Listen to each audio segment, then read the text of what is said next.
Welcome to the European CME Forum podcast. European CME Forum is a not-for-profit organisation that promotes multi-channel discussion on matters relating to European and global CME CPD. I'm Eugene Pozniak, Programme Director of European CME Forum. The 17th annual European CME Forum took place 6th to the 8th of November 2024 in Madrid, Spain. The theme of the meeting was Tomorrow's World Today, which we addressed in three parts to include Gen AI and digital innovations, Thriving Today, Anticipating Tomorrow, and finally, Tomorrow's World Today. In this third and final episode of our 17 ECF Highlights series, we showcase insights on Tomorrow's World Today that were shared by our European and global education experts. In our first clip, Lawrence Sherman of Meducate Global was joined by Lisa Sullivan of In Vivo Academy in Australia and Álvaro Margolis of Red de Educación Médica Continua in Uruguay to discuss CME around the world. I think one of the things that's been most interesting for me over the years is not only recognising cross-border issues with culture and particularly and also language, but from a cultural perspective, you also need to recognise sometimes within your own environment. So even within Australia, we have very large populations of Chinese. We have very large populations of Vietnamese. We have very large populations now of Africans. Many of them have come into the country. So that means even when we're doing national programs, we have to think about the issues around the cultural sensitivity of these groups. And I know that Álvaro and I both, really have a lot of experience of having to deal with faculty from these different areas or specialties within the team, whatever, and trying to get everybody to be on the same page from a cultural perspective is incredibly important. One of the things that I don't think I can say enough, and we certainly discussed it in the work breakout, you need time. And one of the challenges that we find often with our grants is we don't get a lot of time. So it is very difficult to imagine that you can go into a new marketplace, find new faculty, work with that faculty if you haven't got the time in which to brief them, probably train them, understand what's important to them, what's important to the learners as well, but certainly understanding how the faculty will deal with the different learners that may be in the room. So I think some of these issues are incredibly important, and for me, it's all about having enough time to manage it. You bring up a very important point. One of the things that we looked into was who's teaching the CPD. And what we found across the regions is there's a wide variability in the background and training of the folks who are the faculty in CPD activities, not the ones that we're providing, but the ones that are being provided de novo within the countries and within the regions. And many, dare I say most, have had no formal training as educators. And that's a huge challenge because we've faced a lot of this ourselves when we recruit the top name KOL to be our chairman, to be the speaker, and we brief them and we train them and we say, boy, we'd like you to cover these topics. Here's our needs assessment. Here are the learning objectives. And they go up and they give the talk that they wanted to give anyway, right? Imagine that you're in an environment where there's less guardrails. And there's no rhyme or reason as to why the topic has been selected or how it's being taught or if there's any follow-up or outcomes or anything like that. And that's an important point because as we consider this, the world that we live in, this wonderful world with Moore's 7 levels and instructional design and beautiful funding from great people, doesn't exist. There are some places in the world where CME and CPD, the practitioners are lucky if they find it. And they're even luckier if they have the time to participate in it. So we have to remember, if we're trying to enter a new environment with education in a format that we're used to putting together in Western Europe, Eastern Europe, Latin America, Australia, the US, and we're going into a place where they've never seen or been invited to participate in this type of education, what's the incentive for them to participate in the education? What's the why? So we have to always bear that in mind. Álvaro, what are your sort of observations, again, not just in Uruguay, and maybe not even just in Latin America, but in general? Yes. Well, I come from Montevideo, Uruguay, which is right next to Buenos Aires, 2 hours by boat. And it's a long way. It's 12 hours by plane directly from Madrid, or 9 hours from Miami. It's a long way down in South America, which might be a disadvantage in a sense that I'm far away, but at the same time, I'm close to Buenos Aires or Sao Paulo, which are the main academic hubs in South America. So everything is very different. In a certain sense, Latin America is closer to Europe. It's a multicultural, multilingual region with a lower income, and many things are quite similar in a certain sense. A lot of European descent, and for us in Spanish-speaking Latin America, very close to Spain. And definitely, you have to leverage that relationship with Spain, with their academic institutions, to work together and bring in your academic leaders from Brazil, Argentina, Mexico, the main hubs, also Colombia and Chile, to do your programs. And one thing I have to say, following what Lisa said, even if we speak the same language in Mexico or Argentina or Spain, I mean, usually we have leaders from those three countries, the culture, the way we express our dissent or our agreement is very different. So you have to be so careful with that. An Argentinian, a Spaniard is much more, or an Argentinian too, much more direct, and sometimes speak louder, and the Mexican is much more polite and wouldn't say no like this. You have to interpret the communication in the faculty to understand if they're saying something no, and it's more difficult because it's the same language, and that kind of thing. It's something that you have to learn. Yeah, at least I was going to say, do you want to jump in about that? Well, yeah, and I think that's a really interesting segue. If we think about countries like China, it's a very different environment, incredibly different. Same with Japan, but in China particularly, the Chinese, it's all about trust, and trust takes time. And so, if we're rushing in there and understanding, and they'll say yes to everything, but they're actually not meaning yes.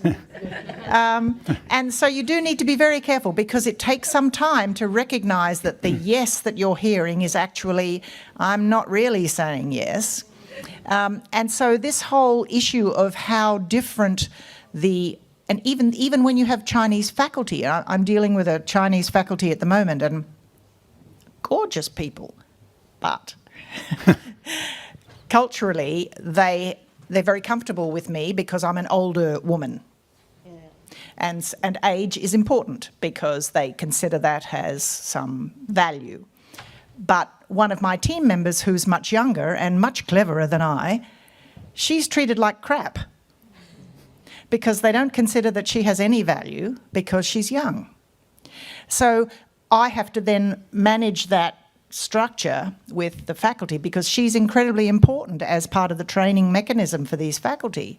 So, it's not just about how different the cultures are, it's also understanding what are some of the things that we as the trainers need to consider so that we get the best out of not just the learner. I know we spend a lot of time talking about the learners. I don't think we actually spend enough time talking about faculty. No. Because our faculty are really, they're everything, and yet most of them, as Lawrence said, have never had any training. For me, trying to train a Chinese faculty on the Moores levels, they looked at me as if I'd come from the moon. Seriously, they have no idea what I'm talking about. And that fits then into pre and post testing. Why would I do that? I mean, I've never done this before. Why are you asking me to do this? So, it's a very different environment, and this is why I keep going on and on and on about time. You need the time to train, to learn, to understand, to retrain, to re-understand. It's not just about getting in there and getting it done. That won't cut it. Next, independent moderator Chris Elmett asked the room about their thoughts on the expectations and core competencies of the CME provider in tomorrow's world. So we went through a little bit through the program, and one of the things which were kind of confirmed was generative artificial intelligence is here to stay. I think we couldn't have done the session last year because it was too new. This year we still don't have all the answers, so we are expecting actually we need to go and we need to learn more. So this was topic number one. Outcomes still is a huge discussion, even if it's defined and we learn more, and we thought this time it is more realistic. We are talking about a more realistic approach. And patience yesterday. Everybody knows it's very important. Actually, the table said we need to share best practices. We might even need to publish about it, which was the other big thing is publication we thought is really good in the provider environment. I think you guys are very competitive in publicating and you are very good in publicating, and we also think that there are a lot of data with the societies and with the industry, and they are very lousy in publication. There is a few exceptions like CME granted projects and Maureen Pfizer does a great job, but in general for Europe, lousy job. Yeah, I think this was in a nutshell. Another table as well, please. We talked about that learners are really difficult to work with, and we talked about the various data and the challenge it is to get hold of learners and understand them. We thought that different types of specialties as well have different types of cultural, like Lawrence was talking about different nationalities, but different disciplines as well have different sort of characteristics too, and it takes quite a while to learn about that as well. So we were self-helping each other in exploring those big challenges. Maybe they'll come up in a future CME forum, right, to deal with difficult disciplines or something. So what did you find, Mark? So I'll start with a couple of things and then ask those with more expertise than me at the table to fill in the gaps. But I think we've settled on the fact that core competencies are basically the same, but the expectations are changing to some degree. We picked up on the learner piece as well, but it was around learner expectations. So if all of a sudden you have to deliver what used to be a 1-hour lecture in a single minute on TikTok, what does that mean as far as the expectations on the part of a provider? We also talked at the end there, I think we needed 5 more minutes because we were getting somewhere around data and access to data in the provision of education, but also in terms of QI programs. So I think the expectations around collaboration and development of relationships with those who have the data are changing and should change. And I think that's where we were going towards the end of our discussion. Fantastic. So this is number 3, and Kate brought it up and stepped out. But it was around, what areas remain to be explored, and Kate brought up interprofessional education and how I'm going to pass the buck. We were just talking about the fact that there's such a range in where and how much interprofessional CE occurs around the globe. Some of it's cultural, hierarchical, structural, but it just seems not right to be focused solely on physician education and the future of medical education without considering the healthcare team. Give us highlights of what you discussed on this table. Yep. But we had a fantastic conversation about just unpicking that single word global. Right. And we've all probably had RFPs where it says target region global, and we might just have launched in going, we know what we're doing here, and we need to almost, well, for me anyway, the takeaway was to stop, see that word and actually go, okay, what countries are we targeting? Lots of sessions spoke about what cultural competencies do we need to consider, what patient profiles might exist in those countries, what language and differences in language we might need to use to get the outcomes of that program. And we touch on the fact that we don't know everything, so we need local expertise within those countries. So, yeah, I think that word global now is just going to start raising red flags to do a deeper dive. And so maybe that's a newer expectation of at least me to do that deep dive when I see that, rather than just assume I know what I'm going to do in that situation. Anything else I've missed? Yeah. I just first of all want to add to what you're saying about global, and Maureen can maybe add to that, is as we're also designing RFPs and review, it's also our responsibility to know how to frame. Yeah. So that it's easier for you. We had an interesting conversation about what a provider was, and considering we've got someone that did the nuts and bolts session on the first day with the definitions, we found that maybe we don't know what each other does, we don't know where they come from, and putting someone in a category of industry doesn't really explain what they do either. Mm-hmm. So maybe we could get to know each other a little bit better and define what a provider is, define what this is, and maybe have some sort of ice-breaking, speed dating presentation of cases of what you do or technology that you use, because it was another point. We talk a lot about generative AI, and I think that we need to talk about technology, what we're doing, what we're actually doing in practice, and that would be really, really interesting. So I'm not sure where it fits in, but it's just getting to know each other and making the use of the expertise that we have in this room. On top of everything else, anything left to add across any of these questions? So we had three things. I'll talk about two, and Celeste is going to talk about one. One, and you touched on it, the new learner, the younger learner.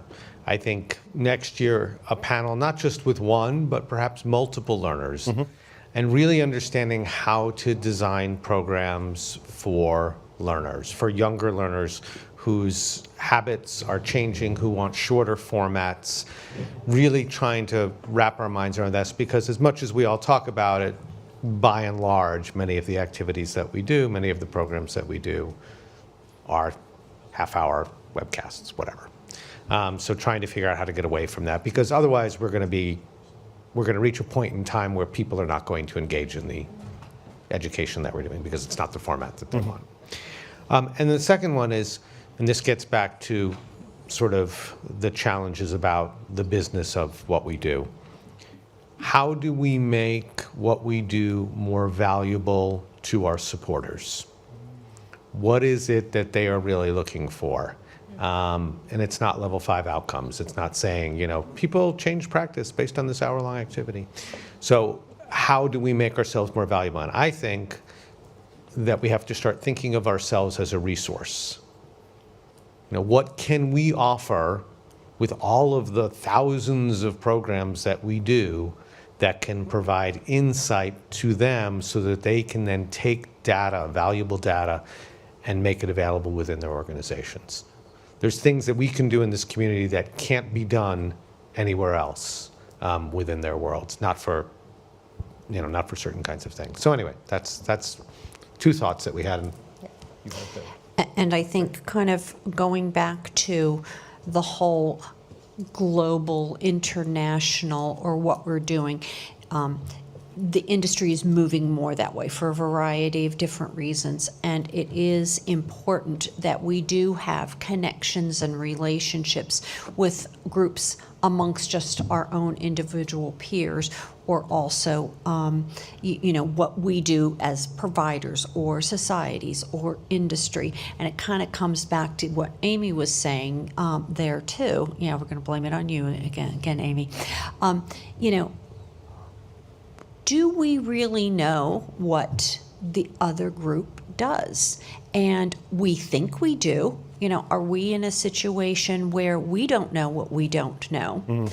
And, maybe going back to some basics as to what are all of our roles in here. So I'll give you an example, and I'm going to point to Eugene from years ago at the Cologne Consensus, that he actually stood up and said, this is what a provider does.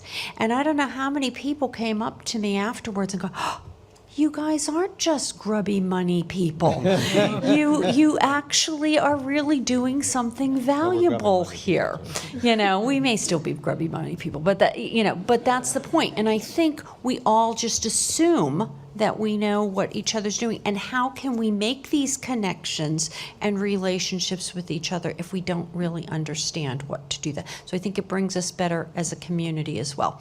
And that's, I think, where we need to kind of explore, but maybe go back to basics a little. In the third oral presentation at 17 ECF, Sarah Nicely of Clinical Education Alliance described her poster on continuing professional development to move healthcare professionals along the learning continuum. The first things that I did when I came to the organization was to standardize and refine and validate our evaluation instrument, which is what our learners go through as part of the credit claiming process. That we use the Roche model, which is an item response theory. It's got great data that nobody cares about. But it did give me an opportunity to add in some pilot questions to really see what else I could do with this evaluation. And one of the things that I added in was a question about learning continuum and how this activity specifically moved a learner within the learning continuum. And we've talked quite a bit at this meeting, actually. I know there's been conversations about change theory. There's been conversations centered around stages of behavioral change. You could look at this similar to your Dunning and Kruger effect and your metacognitive awareness. There's a lot of things that kind of encompass this in general. But specifically for our evaluation, we ask our learners to kind of walk through, we give them some examples and really help us understand where we met them today in their learner journey.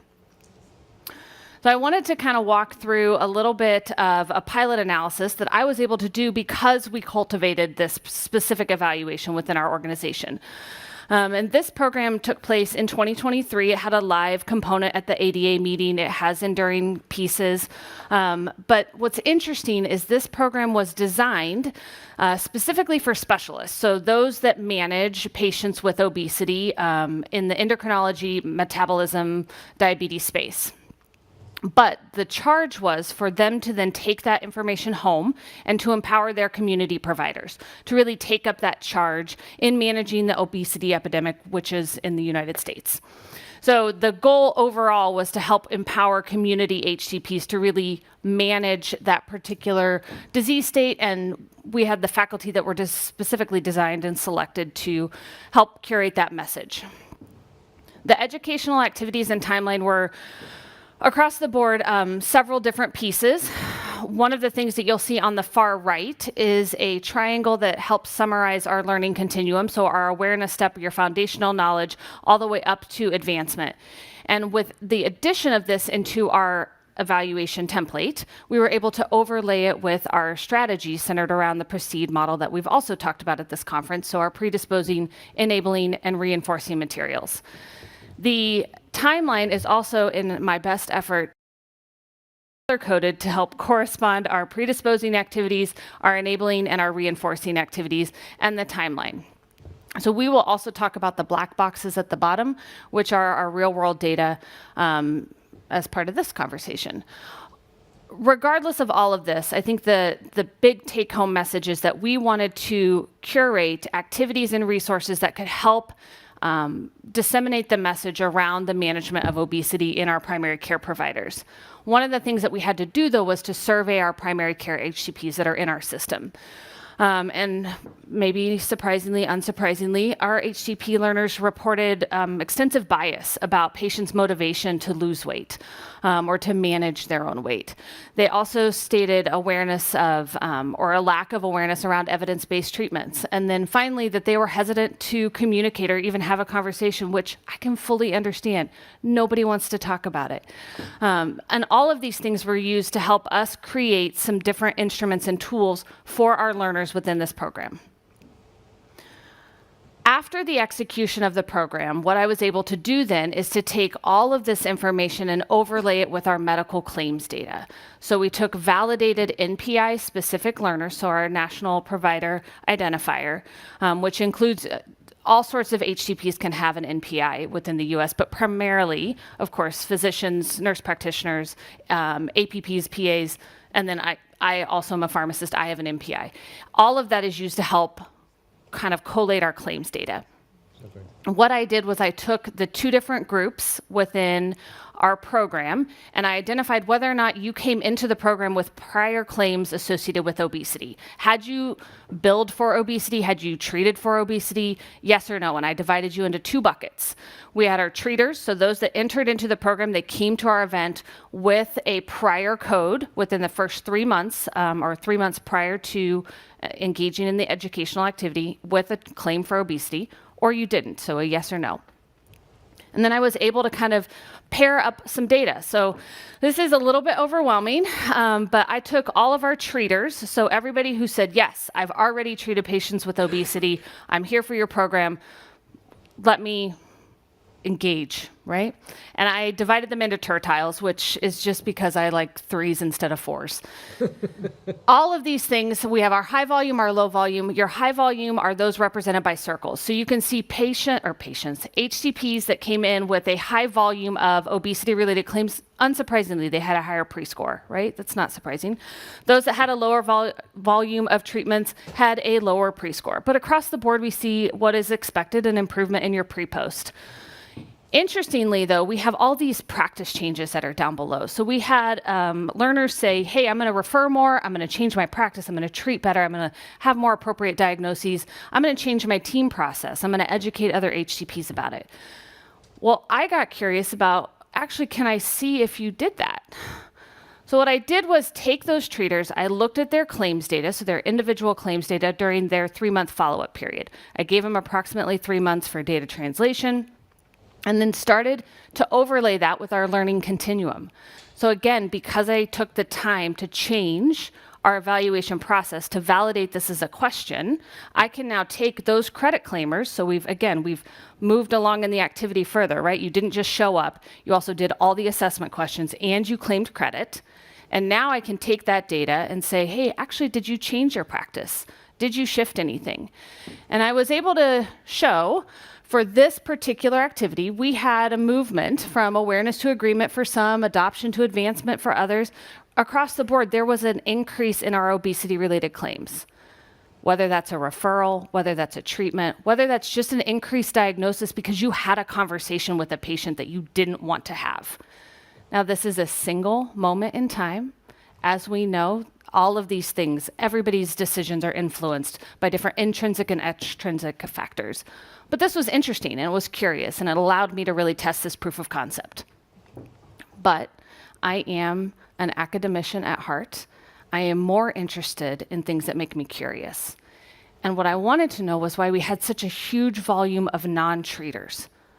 Why do people come here if they don't see patients with obesity?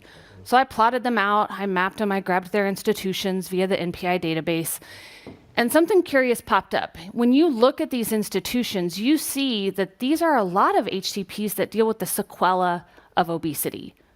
So we know that obesity carries a risk that AAOS has a 20-fold increase of joint replacement that's needed if you have obesity. They have mandates, they have a whole white paper about what you need to do to change your BMI. There's tons of HCPs that came to us with psych institutions. You've got a ton of drugs, second-generation antipsychotics that carry weight gain with them. Obesity clinics, pain and spine, vascular surgery groups. They're coming to this because they're interested in how to help their patients manage their obesity. So, of course, I dug in on their claims as well. And across the board, we had an improvement in obesity-related claims for these non-treaters as well. But more interesting to me is that they showed up and they also claimed credit. They also answered this learning continuum question. And remember, our primary care providers and those that answered our survey came in saying, hey, I'm hesitant to talk to my patients about obesity. I am unsure about what my treatments look like. And honestly, I don't think I carry bias about whether or not my patients even want to lose weight. And so we were able to show an improvement in overall foundational awareness, recognizing that they came to this program interested in learning to change their behaviors. And maybe at this one time point for all those non-treaters, I was able to, not me, I didn't deliver the content. Obviously, I'm a mess up here. But our program was able to maybe meet them at where they were in that learning continuum, which was exciting. So for this proof of concept, we were able to really help validate some of our future thoughts, really what we can do with this NPI data. It was new to us as an institution, and really helped me kind of curate some of these next steps, which I'm more excited about. So we have larger curriculum grants that we can maybe start to look at serial learning exposure. If you come back time and time again, how does that change your learning continuum? If you are somebody who comes to us for content year over year, always about, we have several different proprietary conferences. You come back and you learn about medical diagnostics year over year. How does that change your learning continuum? Now I can come in and I can say, hey, okay, you've shown up these 2 years. You showed me last year you moved from awareness to agreement, and now you're moving from agreement to adoption. Or maybe you stayed the same. It's all data. It's all interesting. We can also start to look at one of the sessions yesterday where Katie and Lawrence led, talked about some of the self-efficacy and our confidence questions. We asked those in our program. I'd never thought to overlay that with some of this learning continuum question or some of this claims data. What an interesting concept, and I was able to get that from here and listening and kind of curating kind of what I want to do with this data. And then the last two pieces really overlaying with some learning objectives. I did a thematic analysis on this to kind of figure out how things were shaking out, but maybe in larger spaces, maybe across medical diagnostics for, I don't know, major depressive disorder. We could look at themes of objectives over time, look at specific learner groups, look at professions, look at specialties within that. And maybe it can also start to tell an interesting story about the data how it could show. In our final clip, Lawrence Sherman of Meducate Global led the CME Unsession, where participants are given the opportunity to share their perspectives and pose any outstanding questions to the faculty or each other so that no one leaves the meeting with questions still ringing in their heads. We always design this agenda so that no one leaves with a question unanswered. Now, I missed the first day, but I know that there were some opening sessions and there were some topics and themes that came up. The big question that Eugene has is, have all of you had all of your questions answered that you came to this conference to address? And if not, ask questions now, and you don't have to direct the questions to me because I certainly don't have all the answers, but you can direct the questions to any of the faculty or non-faculty around the room so that you can have your questions answered. Does anybody have a question? So my question, and it's really to the concept of what we might cover in future ECF forums. We've had, I think, probably 3 presentations, workshops, where we've talked about the theory, the science behind what we do. I think there are a lot of people in this room who actually know nothing about the science. And I do wonder whether, you know, when we talk about nuts and bolts, there's some science in the nuts and bolts that we don't necessarily talk about, not just needs assessments and including patients, and, you know, that's a core that we should be doing. But I'm talking about the theory behind the decisions we're making around what we're doing and why we're doing it. I think that we as learners could actually get real benefit from a bit of that, more of that in our conferences. So what you're saying is we spend a lot of time on the what and the how, but not on the why. Correct. Okay, that's fair. So just by a show of hands, what's the appetite for more of those learning science, educational psychology kind of sessions built in together with the practical hands-on? Would you be interested in that? Yeah, you know, Eugene does a survey almost every year, right? And we'll do one after this one.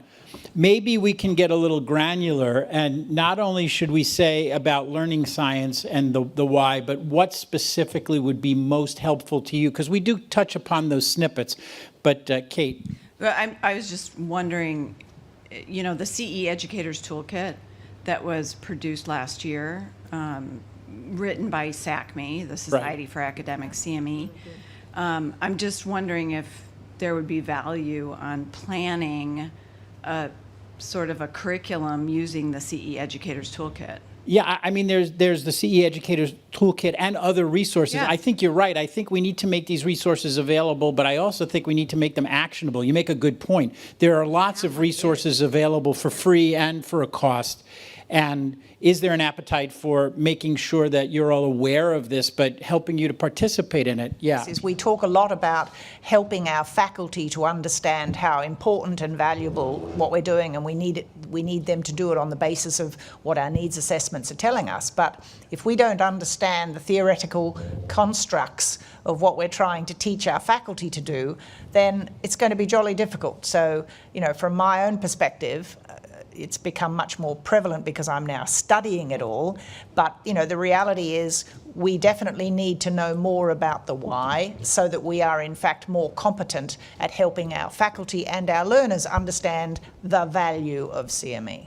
Well, and I'm sure that when you review proposals and on your committees, you have an educationalist, right? On some of your committees. So the people who are reading the proposals that you're writing and sending in, some people are looking at it from a clinical perspective, but some people are looking at it from an educational perspective.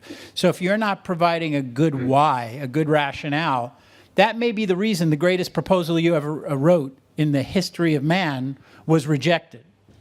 And I'll just put that into perspective. Don Moore has been an educationalist sitting on those committees. So I'm not just plucking people off the street. We tag individuals who really truly bring that science of learning background and expertise to the table. Suzanne? And then Hillary, yeah. I have to challenge, I'm looking at you, Maureen. Okay. I won't challenge the idea of having educationalists on staff at all. But I think we have to be cautious and that we assume that in 28 years, I've had more PhDs in my company than you can imagine.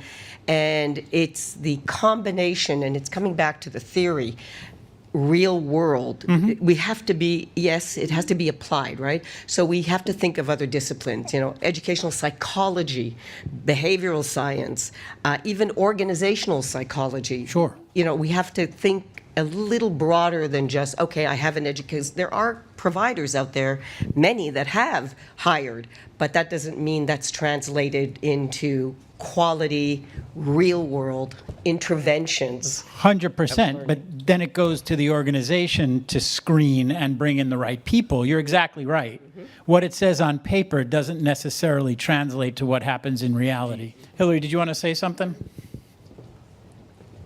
Just very briefly, to be the devil's advocate here, there was a throwaway comment this morning that providers needed to be protected against awkward learners. I think similarly, or conversely, learners need to be protected against awkward providers.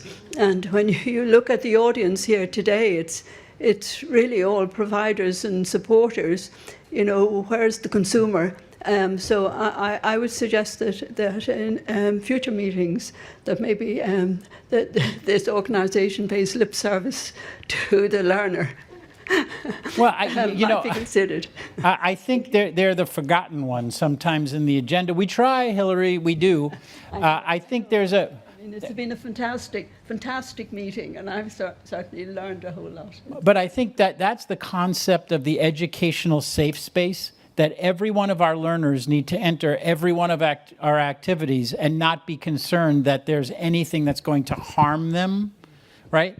Because you're right, we have to remember that, but we also have to let the learners know that it's an educational safe space, right? Any other comments, questions? Yes. Excellent. That table seems to be very prolific.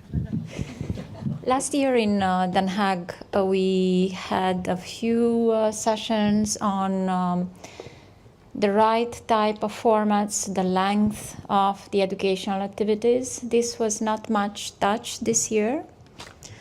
And of course, I'm going home, back home with a luggage of knowledge and things and challenges, somehow desperate. Knowing that there are things that depend on me and other decisions that don't depend on me. But I would like to know how this evolved since last year and what are the recommendations. And I'm saying that because we as a society, as a medical society, we are trying to find the right balance.